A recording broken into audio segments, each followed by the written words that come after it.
রাধে রাধে সবাইকে, আবার চলে এলাম আমার একটা পার্লারেরই ভিডিও নিয়ে।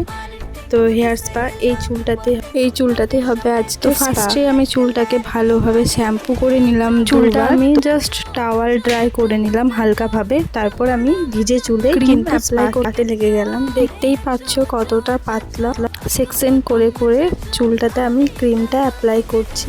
একটা লেয়ারেই কিন্তু অনেকক্ষণ ধরে বেশ ভালোভাবে ক্রিমটা অ্যাপ্লাই করতে হবে চুলটাতে টেনে টেনে, কিন্তু লক্ষ্য রাখতে হবে ওর চুলে যেন না লাগে একটু। তারপর আমি মাসাজ দিয়ে দিলাম আর আমি তারপর ক্যাপ লাগিয়ে দিলাম।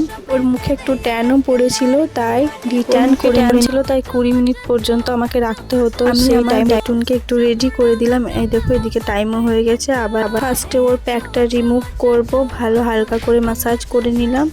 প্যাক করার চুলটা ধরে দিচ্ছি। যে ক্রিমটা দিয়েছিলাম স্পা ক্রিমটা ভালোভাবে ধুতে হবে, একটু ক্রিম যেন না থাকে স্ক্যাল্পে কিংবা চুলটা ধোয়ার পর আমি সিরাম দিলাম। এরপর আমি চুলটা ভালো করে শুকিয়ে নিলাম আর ব্রুডারও করে নিলাম। এরপর দেখো রেজাল্ট। ও নিজেও বলছিল আমার চুলটা খুব ভালো লাগছে, তোমরাও দেখতে পাচ্ছ কতটা শাইনি সফট লাগছে চুলটা।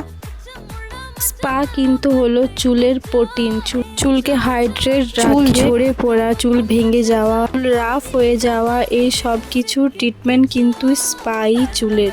তো আজকের ভিডিওটা এখানেই শেষ করছি। দেখা হবে আবার পরের কোনো ভিডিওতে। বাই।